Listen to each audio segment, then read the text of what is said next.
distingués partenaires et représentants des entités parties à l'initiative pour la transparence des industries extractives, distingués invités, mesdames et messieurs. Prenant la parole au nom du comité exécutif de l'initiative pour la transparence des industries extractives en République démocratique du Congo, ITE en sigle,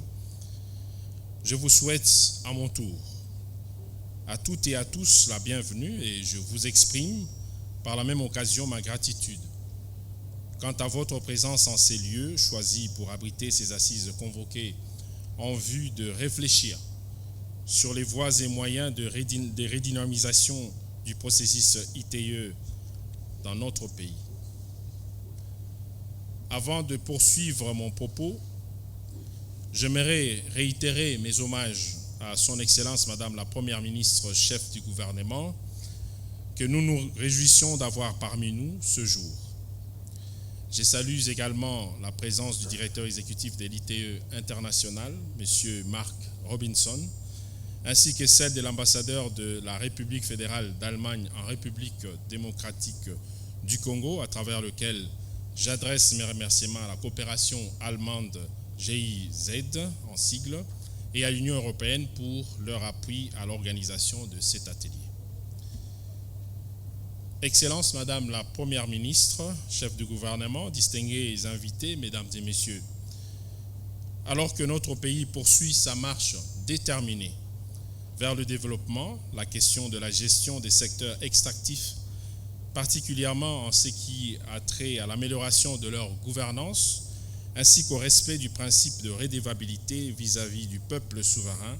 et détenteur primaire des ressources exploitées, demeure saillante. En effet, bien que consistant en la première source de financement du budget national, les dividendes tirés par l'État des performances du secteur extractif se retrouvent que trop en deçà des attentes du peuple congolais au vu des potentialités connues et reconnues de notre sous-sol. Fort de cette réalité et conscient des défis et enjeux qui jalonnent notre marche collective vers la matérialisation d'une émergence et d'un développement qui soit durable et inclusif, il est aujourd'hui impérieux de rechercher les voies et moyens qui permettraient à la République démocratique du Congo et à son peuple de bénéficier pleinement et dans la transparence de l'extraction ainsi que de l'exploitation de ces ressources naturelles. Excellence, Madame la Première ministre, chef du gouvernement, distingués invités, Mesdames et Messieurs, voulue comme une norme mondiale, l'initiative pour la transparence des industries extractives consiste pour notre pays, au même titre que les États partis en ce processus, en une plateforme stratégique d'accompagnement et de renforcement des capacités. Une plateforme qui vise, à travers la promotion du dialogue, du partage d'informations et d'un monitoring inclusif, à accentuer la contribution des secteurs extractifs dans l'effort national de développement, mais surtout à en réduire les effets pervers ainsi que l'opacité tant décriée. Membre depuis 2005, notre pays entend ce jour, par l'organisation de cet atelier, réaffirmer son attachement aux objectifs poursuivis par l'ITE en nourrissant l'ambition de faire mieux que par le passé. En effet, chaque année, l'ITE RDC publie un rapport pays qui est complété par des rapports thématiques couvrant un grand nombre d'aspects de la chaîne des valeurs des industries extractives. Ces rapports mettent au jour des informations à destination du public et servent de socle à la réalisation d'un contrôle citoyen auprès du gouvernement et des industries extractives. À ce jour, notre pays a publié plus de 20 rapports. Cet exercice a permis de mettre à la disposition du public des informations fiables afin d'engager un débat public sur les revenus générés par le secteur extractif et sur le contrat minier et pétrolier. Ce débat a induit des réformes substantielles du Code minier et de la loi portant régime général des hydrocarbures, les tout contribuant à une amélioration significative du climat des affaires. Aussi,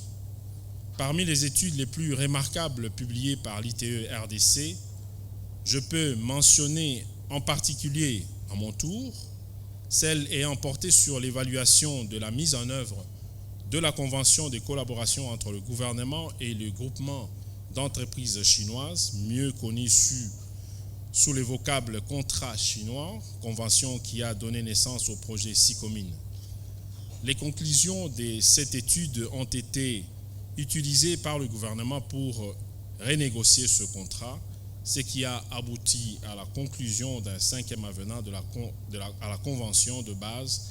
avec un gain substantiel généré comme ressources supplémentaires pour notre pays.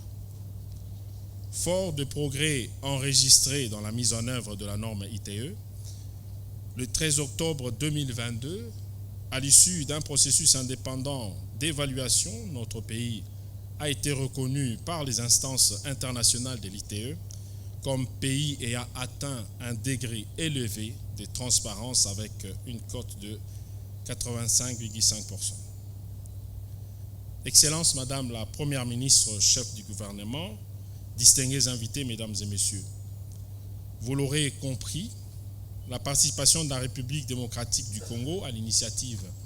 pour la transparence des industries extractives a permis l'instauration d'un dialogue franc entre les parties d'intérêt dans le secteur extractif, en même temps qu'elle a contribué au renforcement de la crédibilité de notre pays vis-à-vis des partenaires au développement, qu'il s'agisse des institutions de Bretton Woods ou encore des partenaires étatiques, bilatéraux ou multilatéraux. Cependant, de nombreux efforts demeurent encore à être accomplis afin que les bons résultats obtenus puissent se perpétrer davantage. À ce propos, l'ITE ayant relevé ses niveaux d'exigence à travers l'adoption de la norme ITE 2023 et en prévision de la prochaine évaluation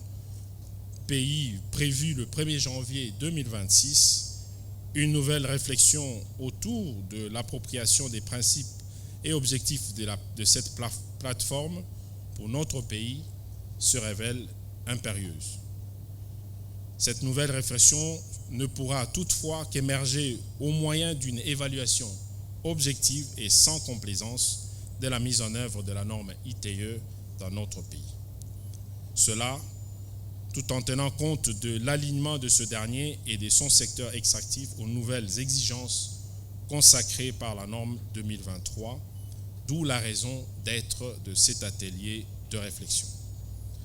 Ces assises marqueront, j'en suis convaincu, un nouveau départ pour une gestion transparente et responsable des ressources naturelles dans notre pays grâce à l'implication sans faille